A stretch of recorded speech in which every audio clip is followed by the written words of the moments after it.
The following is a production of DallasCowboys.com and the Dallas Cowboys Football Club. How about them Cowboys? Go Cowboys!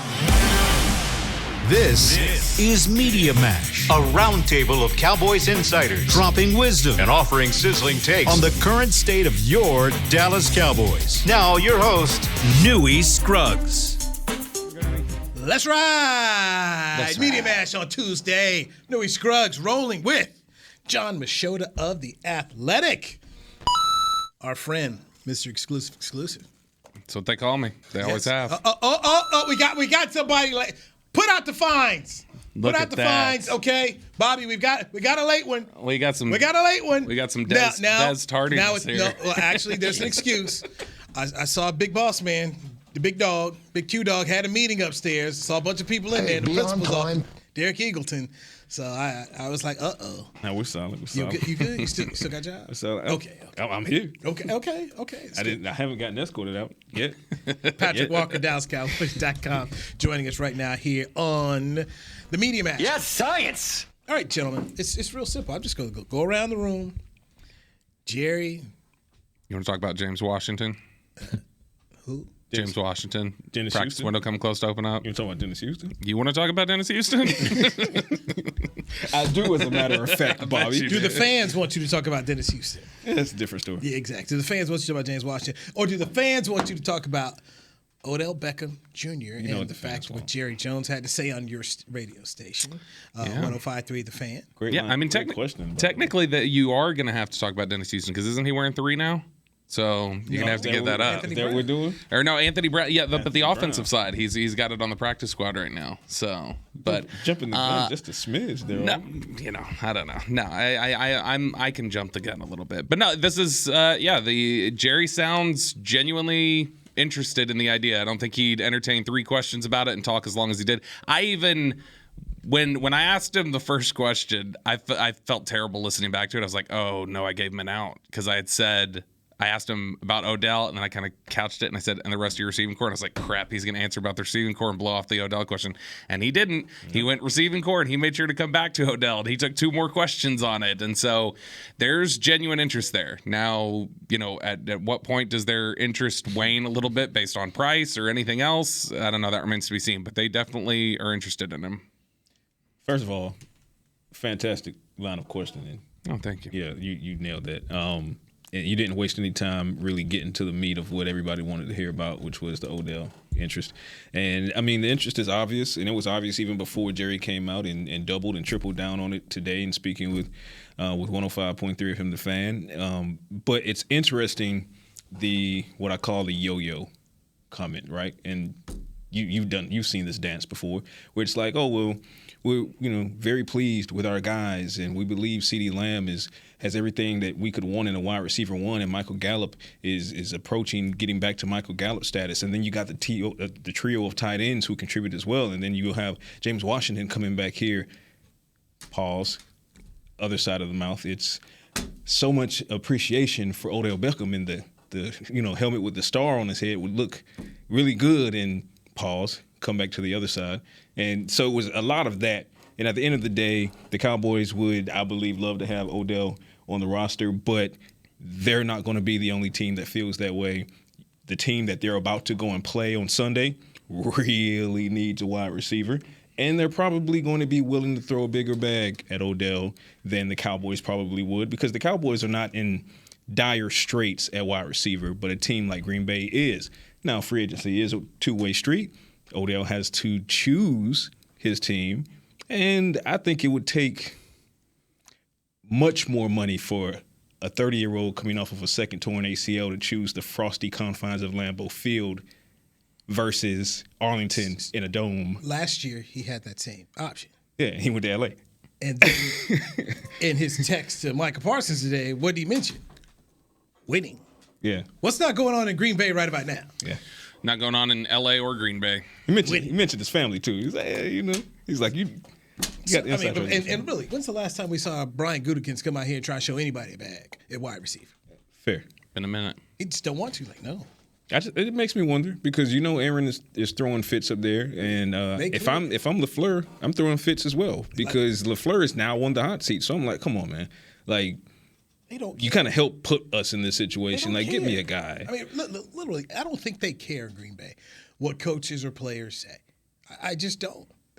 That's how they operate. And while the GM gets a lot of grief, the man up top, was it Mark Murphy, former Washington DB? Yeah, he's the one in charge. He's gonna throw Patrik Walker out there to go take the heat, but he's up there running this thing, and he doesn't care. They don't care. Yeah, I would say so. Watching the snippet of his Complex magazine interview, when he talked about wanting to be somewhere that for the next 2 or 3 years, for me, that took out Green Bay and Buffalo. No offense. I mean, I feel like I can talk about this because I'm from Detroit. Like, it sucks being up in the cold like that. And if you can, and you have a lot of options, I don't know why that would still be in there. The winning part, obviously, I get all of that. But when I heard him say that, to me, and then the winning part, it came down to Cowboys and Chiefs. Just because in both those situations, you're in a winning situation. Obviously, playing with Patrick Mahomes in Kansas City, I can understand why you would rather do that. But the Cowboys, it's also the star on your helmet, and there's no question that he would enjoy that. That's something that I think will even lead to him maybe taking a little bit less from the Cowboys. My concern from the Cowboys' perspective, or for Cowboys fans, is this Cowboys organization has not been one to outbid anybody recently. They did not outbidden for Randy Gregory. They're not outbidden. They didn't even outbid for Amari Cooper. Amari Cooper took less to go to the Cowboys over what Washington was offering him. So this isn't a team that necessarily is going to give you the highest dollar amount, Deion Sanders style deal. It's been a long time since that happened. So, but the other positive is that when this team has made their biggest investments outside the building, it has been wide receivers, whether you're talking Galloway, Roy Williams, Amari Cooper. Wide receiver has been the position. And the way everybody's been talking about it, whether you talk about Jerry on the radio today, Mike McCarthy yesterday, there's been nobody completely shutting the door on it like they would if it was somebody that they weren't really interested in. So there's no question that there's interest there. But it'll be about, which one of these teams are they going to have to bid against the most, And I heard him mention the Giants, too. I don't understand why I don't understand why he'd want to go back to the Giants. Yeah, I don't know. That doesn't. I don't think so. And then obviously there's the L.A. perspective. I guarantee he likes that L.A. lifestyle. But they're not winning. Right, they're not They don't winning. have any money And in LA. They are. I mean, you talk about a team that's got no cash, Right. that they don't have the money. I just think with his, like he's mentioned many a times on conference calls with us before the Cowboys played, whoever, the Browns, the Giants, whenever he's talked, it's always been about how big part of his family's from Dallas. There are a lot of Cowboys fans. And then when he, like I said, in the interview, when he started talking about going someplace that he can get, be home to him and could be there for 2 or 3 years, man, that knocked the Cowboys really high up on the list for me. And I'd probably rule out the Chiefs just on the strength that they traded for Kadarius Toney. Right. So they don't really have a need there. I mean, I'm sure they'd want to stack because Kansas City is a team that likes to stack a whole bunch of talent. But they don't have like a dire need. So that means that they're probably not going to get into a bidding war any more than the Cowboys would get into a bidding war. So it might be a sleeper out there somewhere because if people are throwing Buffalo in the mix, then I wouldn't rule out a team like Miami who wants to go all in. And now you have Hill and Waddle and OBJ. And then from an OBJ perspective, okay, well, maybe he doesn't want to go to Buffalo for the same reason I don't believe he'd want to go to Green Bay. That knee and that cold, think about it. But from LA to Miami, Micah Parsons has joined Twitter to express his interest in Micah the OBJ. recruiter. He tweeted, "Man, OBJ, talk to me. OBJ, let's do this ish."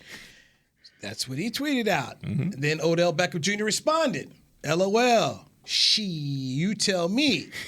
You know all the fam on my daddy's side down there. I'm just trying to win wherever I go." That's what Odell Beckham Jr. sent back to Micah Parsons. We had this conversation on the Players Line. I would ask you, because Barry Church, former Cowboy safety, said, "I would have a problem if I were Noah Brown or another player in the receiver room that here's Micah Parsons out here openly trying to give my job away." John, I'll start with you. Your thoughts on it. From me as a sports writer, or as me as if I was a player? Just your thoughts on it, period. I'm not that worried about Noah Brown's feelings if I'm trying to win a Super Bowl. Wow. If we're talking about, me as a player, I might feel a little bit different, but I'm trying to get the best players out there. And that's not to sit here and say that Noah Brown doesn't have a role. You go from being the number 3 guy to the number 4 guy. And at the end of the day, this is a talent business. And if somebody's better than you and your team has a chance to get that guy that they think is going to put you over the top, I mean, I don't know how you're in this business if you don't understand that. Like, it's just part of the game. You know, it's always going to be like that. From a player perspective, a human perspective, if you're Noah Brown, I get it. Of course, you probably feel a way about it. But I liken it to what's going on the defensive side of the ball, right? Dan Quinn has that defense so freaking stacked that there are guys like, hey, Tristan Hill just got cut because they were so stacked, right? You got guys like Dante Fowler trying to crack the rotation at edge. Sam Williams trying to get more reps at edge. Look at the safety unit, how deep they are. The linebacker core, Jabril Cox, can't crack into that rotation, but Damone Clark just did to help with the run defense, et cetera, et cetera. So I say that to say, from a coaching perspective, on the offensive side of the ball, you need to be able to do what Dan Quinn is doing on the defensive side of the ball and get everybody to buy in. It's a buy-in. It's, hey, I understand that these reps would normally go to you. You'll see a reduction in reps if we were to go and get OBJ. But what's the greater good here? We're trying to win a Super Bowl. So you're either completely bought into this or you're not. And if you're not, it's time to find out. Okay, right? Bobby? What's your favorite Jerry Maguire quote, Newy? It's not your friend. It's show business. It's your business. See, I know. Are you in or are you Exactly. See, that's what it is. It's business. All right. And so I think that, Noah Brown, may bruise his ego a little bit, but Noah Brown's got to recognize he's Noah Brown and he's Odell Beckham. And Odell Beckham helps this football team a lot more at this point. And look, one thing that they desperately need, I think, on offense, not just the receiver room, but something more specific than that. They need like game-breaking, like playmaker type of guys, and that's Odell Beckham. Odell Beckham is a genuine playmaker, not like that they have on this offense right now. Okay. And so, to me, I think that they need to all have that realization and recognize this is what we need and this is what's best for the team. The disrespect to Gallup, just stop it. So here's my thing. I need to see it since he's come back from the injury. Haven't seen it yet. Thank you for mentioning what you said. Okay, you need to see it because Gallup's coming back from a knee injury.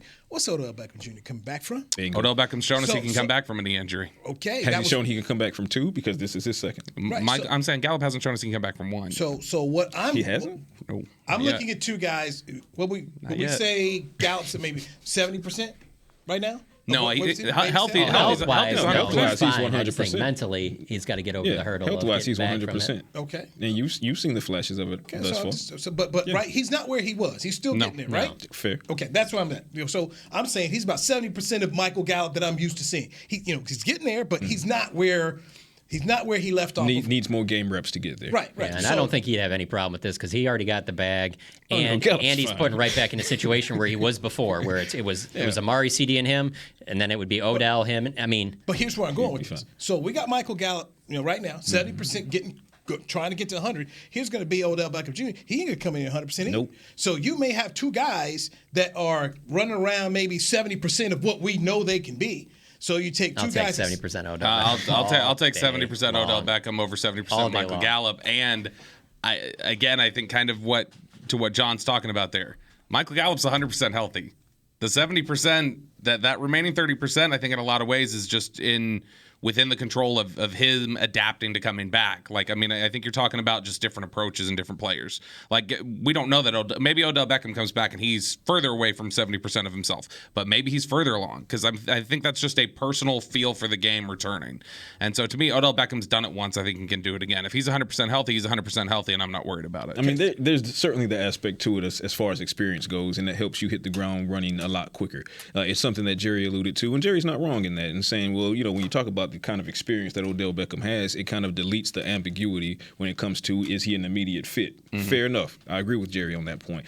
But to your point, Newy, and if we're talking about Michael Gallup, let's say Michael Gallup is 70-75%. Now, he's 100% healthy, so let's state that again for the fans. Yep. But overall, let's say he's 70-75% in comparison to what prime of Michael Gallup is, right? I would assume that give him another couple weeks. Let's say by Minnesota, if not right after Minnesota, he's back to 100% Michael Gallup. So you might not get 100% OBJ or close to it until late December. And I get that's the most important thing. But you just temper your expectation is what I'm saying. What's that ramp up? I don't think anybody knows that, though. And that's what I'm saying. But you gotta take a little bit of a gamble here. Okay. And I just think that's a player that is worth gambling on. Okay, so as we go around the room right now, Everybody raise their hand and wants Odell Beckham Jr. right now. Raise your hand. Raise your hand if you want Odell. Yeah. I could rock with it. Absolutely. I could rock with it. We've been talking about this for weeks, Newy. You're the one that we're trying to convert. Listen, I could rock with it, but here's, and I will also say this, and I said this on Talking Cowboys this morning. I would also need to make sure, and I'm not going to be in on those talks, but if I'm the Cowboys front office, a conversation needs to be had to make sure that he has not necessarily the Jason Peters thought process, but at least in that same vein where it's like, look, CD is our 1, Gallup is our 2. We're going to award you 3 because you're OBJ, but Noah's going to get reps at, as well. So just understand that you're not coming into a situation like you were in New York or in Cleveland. And you're not going to be expected to be the guy, so you're not going to get the targets that the guy would get. And if you don't you start. I want you to be Von Miller.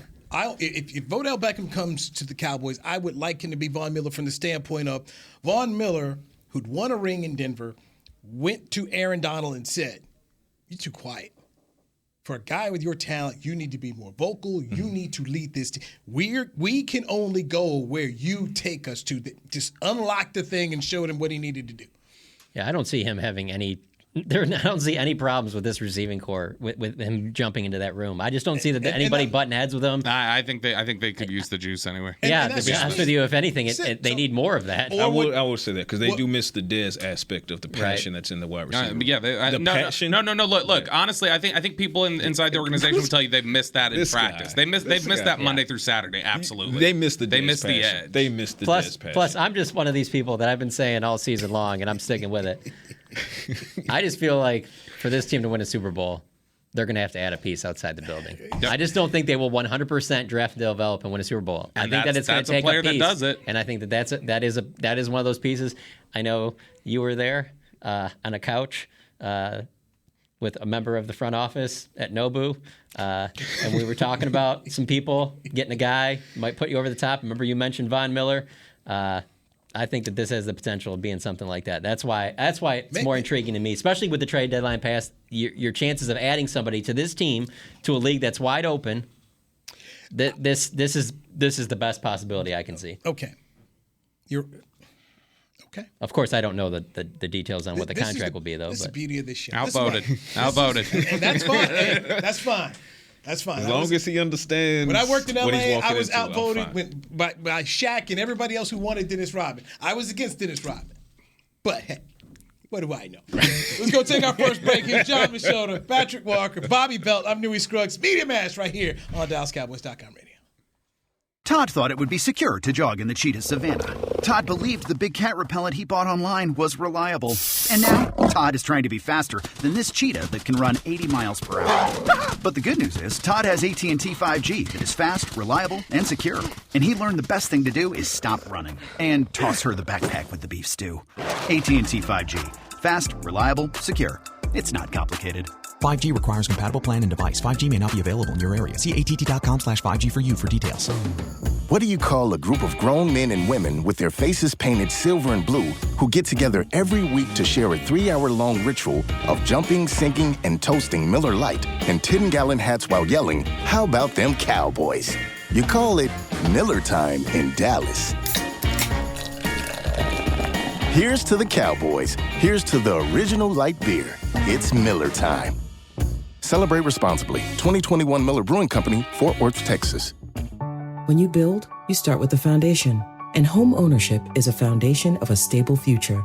The Bank of America Community Home Ownership Commitment has helped over 34,000 people lay the groundwork so far, with up to $10,000 towards your down payment or 3% of the purchase price, whichever is less. The satisfaction of owning your own place can become a reality. Visit bankofamerica.com/homeowner to learn more. What would you like the power to do? Bank of America N.A. Equal Housing Lender. Credit and collateral is subject to approval. Restrictions apply. This is not a commitment to lend.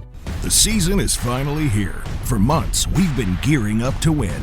Now it's time for the team that performs on any field. United Ag and Turf. With John Deere zero turns for mowing, compact tractors for loading, mini excavators for digging, Gator utility vehicles for hauling, implements for grading, hay tools for baling. United Ag and Turf. For winning.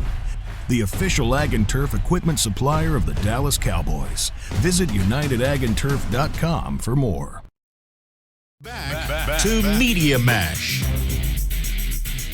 Meaty Mash on a Tuesday, joined by Bobby Belt, 105.3 The Fan.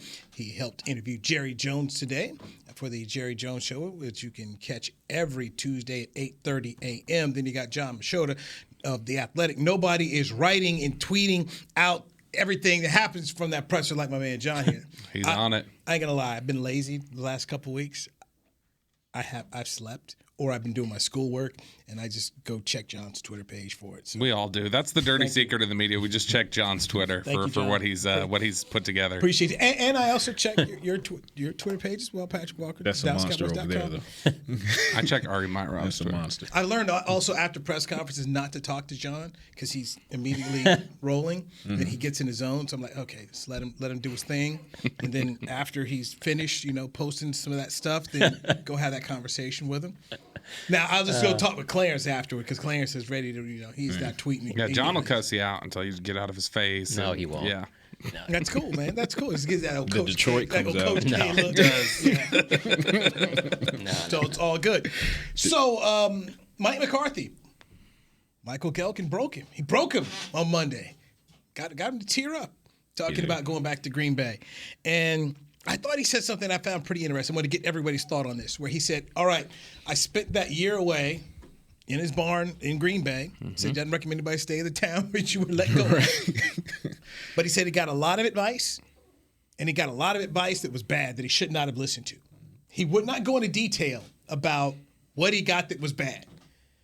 Let's speculate. I'll start. Oh, my gosh. Friend Mike Nolan calls and says, I can run your defense. I got this. You owe me. There it is. That was my first thought. Like, so you and we got Jim Tomsula to come with us.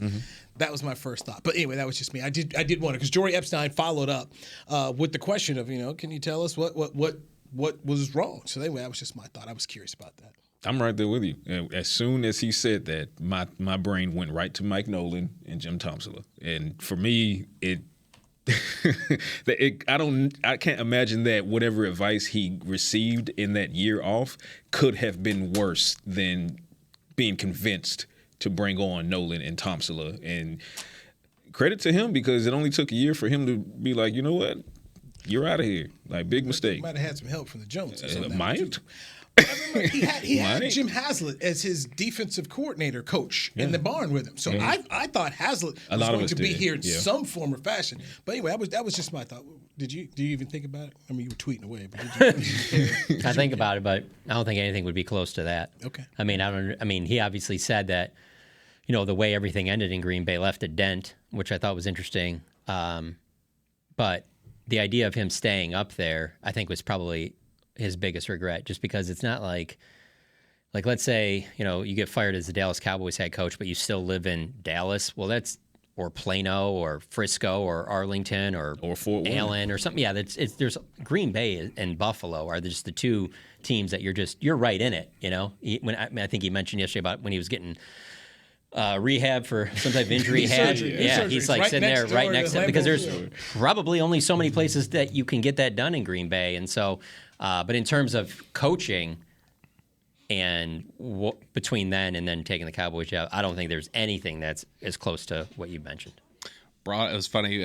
Broadus and I were doing our podcast, and he was telling the story about when he worked in Green Bay, that he can still hear the snow plows at 5 a.m, that the maintenance guys for the team would put on their trucks and go by to everybody's house and shovel snow out of their driveway in order for them to get to work. Like, that's the type of small community that they were in. Yeah.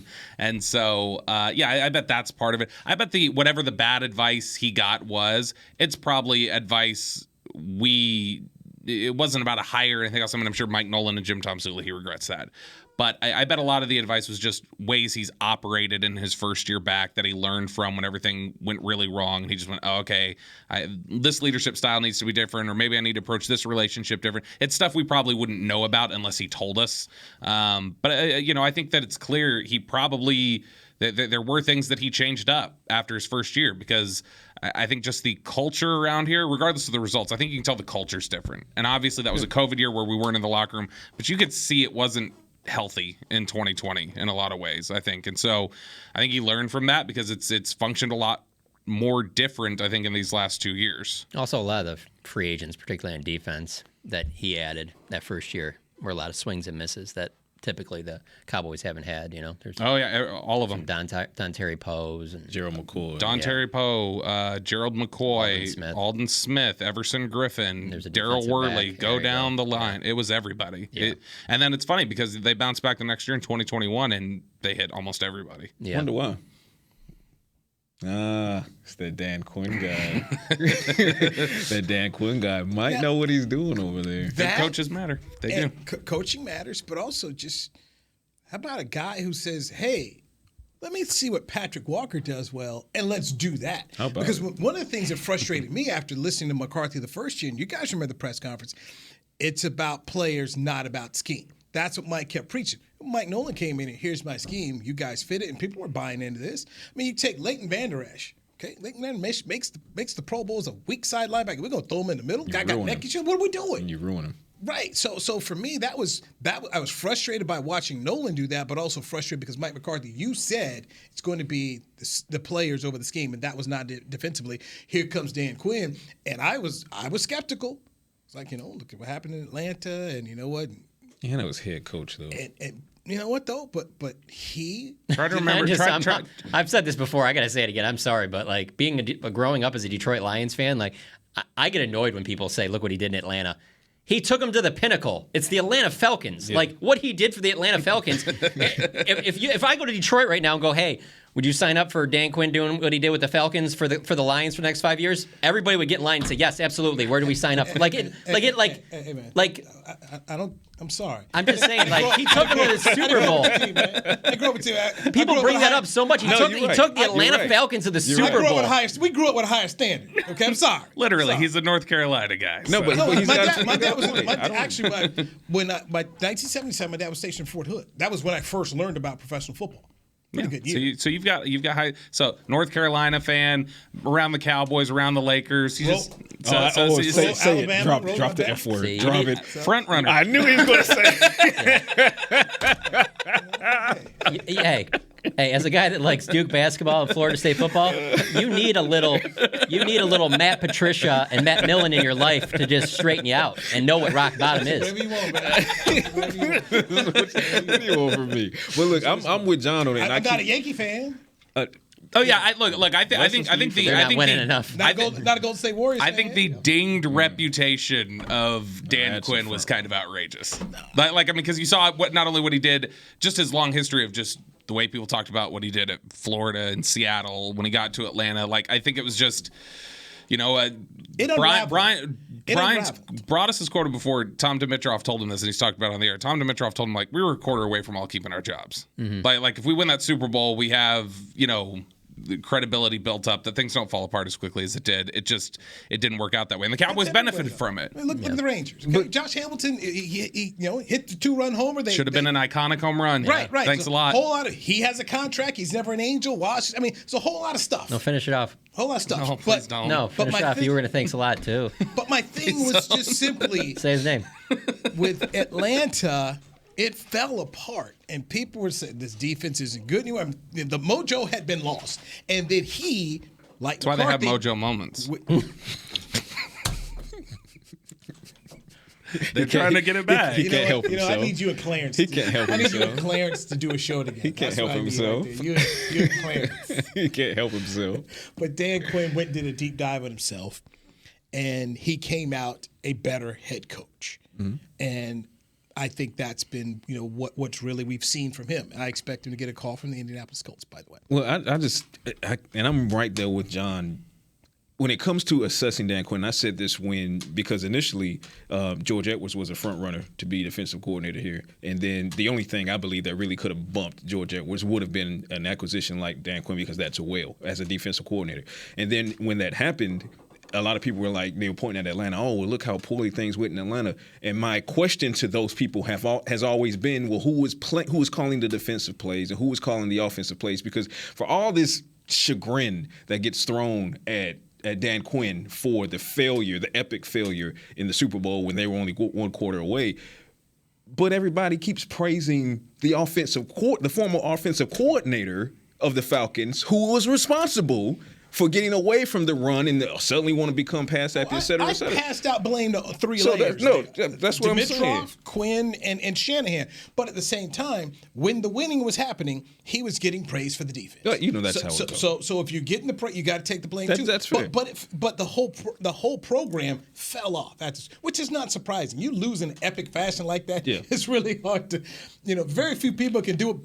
Pull a Don Shula and go from a 24-3 loss and go undefeated the next year. Most folks go down, and he did, and things suffered. And he, in that process of having watched it all fall apart, said, "Let me go and figure out what do I need to do." He talked to enough people, and I give the guy a whole lot of credit, which is why I think it was foolish for the Denver Broncos not to hire him last year. Here's a guy that clearly went in, did the dive, and just said, "I need to do this differently," and he came out a monster. And I think if they don't hire this man next year in the National Football League, folks aren't trying to win. The coach is going to go hard. He's said it, and I recognize, it could just be coach speak, but he said consistently for the last 18 months, he's happy where his feet are planted, and he's happy where I wonder how much after. Stay in one spot. I know, but after the experience he had in Atlanta, I wonder, is he totally eager to just go jump back into that? Yes. No. For the right, I'm sure for the right job. I'm sure for the right job. But who's to say? If we look at the jobs that come open, is he just dying to get to Indy? No. I don't think he's far enough removed from what happened as head coach in Atlanta, which is why I don't think he's far enough removed. And then there's this added aspect of the talent that already exists. So I think what would also play a large part in that is, number one, Micah Parsons. So obviously the Colts have Shaq Leonard, right? So, but as elite as Shaq Leonard is, Parsons is generational, okay? And you have Micah Parsons. If the Cowboys can retain a guy like Trevon Diggs, this personnel, it's not something that you want to walk away from if you already have the blank check, as it appears that he might. So the only thing that could really woo him away is the guy was going to Denver last year. The GM wanted to hire him. Yeah, they pulled the rug. They pulled the guy was going to Denver. Denver pulled the rug. And that's before they had Russell Wilson too. That's right. So I'm just saying, if he thinks he can fix Russell Wilson, and he's been around him, that might even want him to go there even more. He knows Russ, but John Elway and I think it was Joe Ellis, but they pulled the rug from under. So the man is going to go. Yeah. I'm sorry. You have a 28-3 lead and you lose that. You want redemption all day long. I'm reading Jimmy Johnson's book Swagger, and he talks about that Fiesta Bowl loss to Penn State, how he was crying on the floor, and he came back. He's like, that made me a better coach. And I'm sorry. I just think look at the U now. Well, we got to do that. I mean, Listen, I'm not saying Dan will never be a head coach again, so don't take what I'm saying as that. I'm not saying that by any stretch of the imagination. Right. My statement is simply, I'm wondering if whatever might come available next season, and it might be Denver again, because Hackett's got to get up out of there. Hackett's got to be gone. He's got to be gone. And obviously, he's going to be here next year, so. You think if he's gone there, he ain't going to be like a special assistant or something on the staff? I promise you that happens. Where's Shotty going to go? Well, you can only have one? John, don't you put that evil on me. I'm just saying. No, I've already said that before, too, by the way. I'm like, he's going to be here. He will be here. Yeah. I mean, unless he has like another, like an OC or quarterback job or something, like another team. But he will be on some staff, and I wouldn't be surprised if he's like quality. He'll be on some staff. Yeah. Kellen Moore could leave. I wouldn't be surprised if it's here. Kellen Moore could leave as a head coach. He wouldn't get that job, but I'm just saying. Remember, though, Denver's also the organization. Money on the table. Denver's the organization that didn't walk away from Vance Joseph either. Like, we're one and done, and Elway refused. Yeah, I'm talking about like that McAdoo role. I'm not talking about that consulting. Yeah. These new owners. There's just no. I'm saying this. I think it is for the right job he'd go. I don't think there's any guarantee that the right job will be one of these ones that comes over. There you go. Thank you. Fist bump me. You're correct. But I'd also say this: if there's ever a guy who can sell a job properly, and could recommend other people to say, I'm a pretty good guy to work for, it's Jim Irsay. Pick up the phone and you call Tony Dungy. The guy who just put Saturday, he's... Yeah, they got their coach. What are you worried about? Look. No, I'm saying we're applying a whole lot of credibility to Jim Irsay. I don't know that I'm willing. I don't know that necessarily. I don't know that I'm willing. If this Jeff Saturday thing doesn't work out, he might go for Jim Nance. Yeah, right. Seriously. If the Jeff Saturday thing don't work out, you know what he really are? Dan, what do you need? Yeah. Dan, what kind of control? But there's also the aspect of there's this Sean Payton guy. The coach might be willing, because obviously they're going to put in a call to Dan Quinn. I Sean think we Payton can all wants a agree. Quarterback, from what I've been told. But if they tank, like it looks like they're going to, and that actually be it organic or otherwise, Sean will get his quarterback because it'll be a top pick in the draft. I think there's a strong possibility that Mr. Quinn is Mr. Unlimited coaching. That's what you can't help Would be craziest thing in the world to hire him in Denver, but I do think he's gone. Nor would Peyton up there. I'm just saying. I don't see why. I'm not hearing Sean Payton connected to the coach, and I don't know why. I don't know why. Because he's under contract. No, the Colts at this point, if things continue to be derailed as they look like they will be, they'll be willing to give compensation to New Orleans for someone like Sean Payton. Sure. So that's what I'm saying. Like, that's of no consequence. They'll throw that. Gotta get the man a quarterback. I'm telling you, it might be He's not the only a one. top pick is how they go to get their quarterback. Because trying out all these veterans and trading for these veterans, obviously Irsay is learning. If he hasn't learned already, that's not the move. It's just not. What if this draft class doesn't have a quarterback? Ding, ding, ding. Let's not act like everyone Gotta has get right. one. Gotta get right. You don't like Bryce? Break time. Media match right here on DallasCowboys.com radio. Was this? The season is finally here. For months, we've been gearing up to win. Now it's time for the team that performs on any field. United Ag and Turf. With John Deere zero turns for mowing, compact tractors for loading, mini excavators for digging, Gator utility vehicles for hauling, implements for grading, hay tools for baling. United Ag and Turf, for winning. The official Ag and Turf equipment supplier of the Dallas Cowboys. Visit UnitedAgAndTurf.com for more. Todd thought it would be secure to jog in the cheetah savanna. Todd believed the big cat repellent he bought online was reliable. And now, Todd is trying to be faster than this cheetah that can run 80 miles per hour. But the good news is, Todd has AT&T 5G that is fast, reliable, and secure.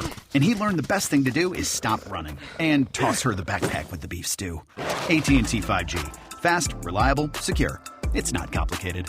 5G requires compatible plan and device. 5G may not be available in your area. See att.com/5G for you for details. This sweet! Did you get to work on time? Yeah, but I just realized it's Sunday. Little Sweet says head on home. Dr. Pepper's on its way. So sweet, unique. Baby, there's nothing better. I bet you've probably done something that deserves a Dr. Pepper. Did you invest your nest egg in an NFT? Yeah, and I don't even know what that is. It's a non-fungible token. Everyone's done something that deserves a Dr. Pepper. When you build, you start with the foundation. And home ownership is a foundation of a stable future. The Bank of America Community Homeownership Commitment has helped over 34,000 people lay the groundwork so far, with up to $10,000 towards your down payment or 3% of the purchase price, whichever is less. The satisfaction of owning your own place can become a reality. Visit bankofamerica.com/homeowner to learn more. What would you like the power to do? Bank of America N.A. Equal Housing Lender. Credit and collateral is subject to approval. Restrictions apply. This is not a commitment to lend. Back to Media Mash. Media Mash on a Tuesday as the Cowboys get ready to face the Green Bay Packers at Lambeau Field. Mike McCarthy makes his return trip to Green Bay since he was let go by the team. Jon Machota, The Athletic. We got Patrik Walker, DallasCowboys.com. We got Bobby Belt, 105.3 The Fan. Held the interview with Jerry Jones today. Nice job. Thank you. Know exactly how that feels. And I'm so glad I don't have to look at the fan text anymore. I wasn't during the interview. Didn't bother during the interview. It is a no-win proposition trying to do that interview. You didn't ask this. Hold him accountable. Yeah, you saw, man. Oh, he showed you. Let me tell you what I'd ask him. Shut up. Yeah. So that for his autograph. Would you finally hold him accountable? That's what they'd ask him for his autograph. Yeah, exactly. Hey, can we talk about Mike McCarthy real quick? Sure. Just because he broke down yesterday and we don't tend to see that side of him, there is a pretty good article up right now on The Athletic from our Packers writer, Matt Schneidman. #ad. Jeez. Yeah. He got a one-on-one this morning with Aaron Rodgers just to ask him all stuff about Mike McCarthy, and it was really good. The one quote that really stood out to me is he said that where was it? He said He's an extremely big-hearted person. He has a tremendous heart for people, and he really cares. And underneath that Pittsburgh toughness, grit, is a big softy, a guy who really has a big heart and cares about his people. That's how I describe him. But the other thing that I really thought was interesting too is, and Mike kind of mentioned this yesterday, but he didn't really get into it, is that Aaron said that him and Mike, there'd be times where they would always come to each other and say, hey, we need to talk, whether it's, you come up to my office, we'll talk after practice, whatever like that. And they would always kind of have a back and forth. And he said sometimes it'd be calm, sometimes it would get heated, but always at the end, it would end every single time with a hug and him saying, I love you, I appreciate you, and thanks for this conversation. And man, I hate that I bring this up because it makes me forget about this. He has a sign in his office that he had back in the barn too, and I can't remember exactly how it's worded, but it's basically how he embraces the confrontation. He wants you to, it doesn't have to be all perfect and everything going smoothly. Like, he likes that, guys will go back and forth, and he wants to have those arguments and things like that. Because I bring it up because I don't think we really see that side of Mike McCarthy. We see a guy that he jokes around a lot in the media. I mean, even more so over the last couple of years, especially when he's doing press conferences and stuff like that.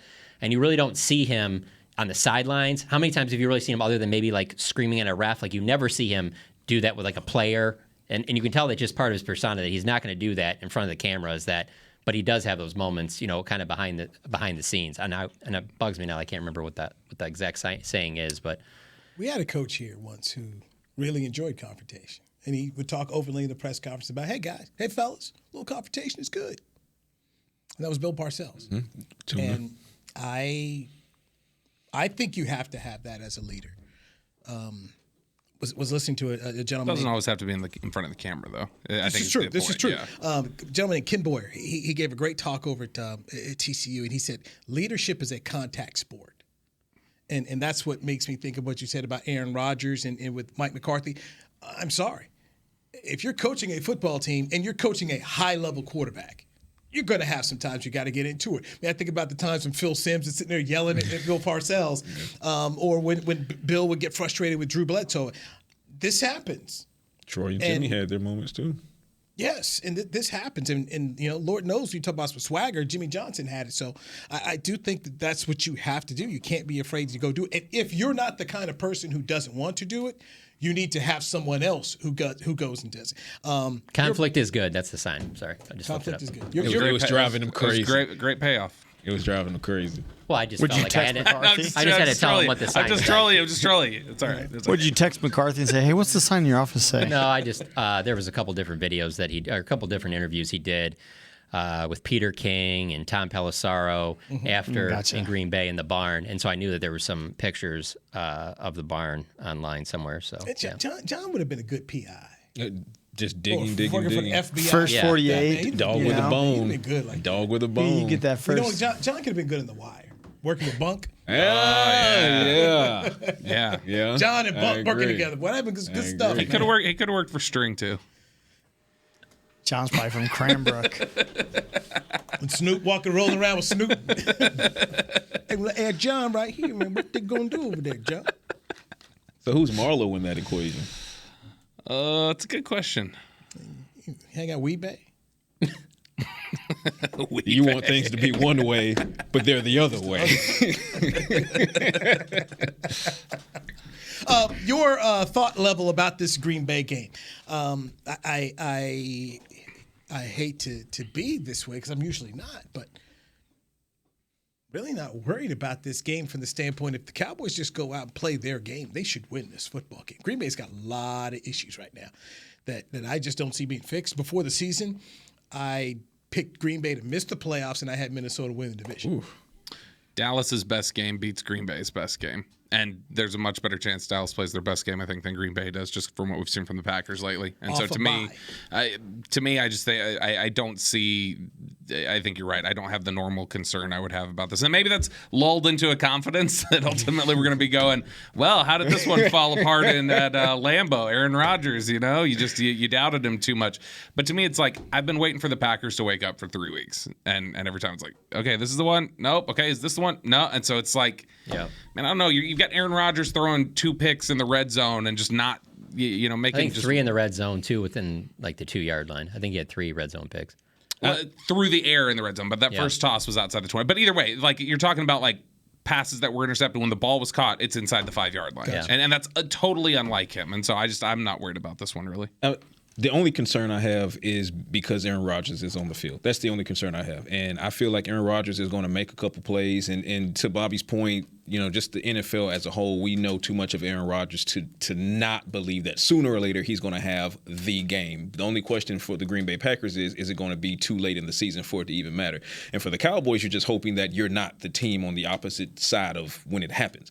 I don't know that happens this Sunday in Green Bay.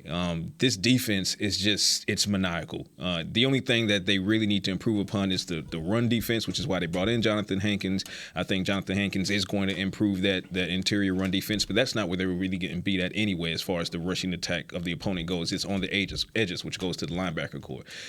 But Aaron Jones is got banged up on Sunday. You're talking about left tackle David Bakhtiari. He's still battling knee issues. He might miss some snaps in game, might not miss some snaps. Even if he doesn't miss snaps and plays 100%, he's not healthy, and he's going against the best pass rush in the NFL.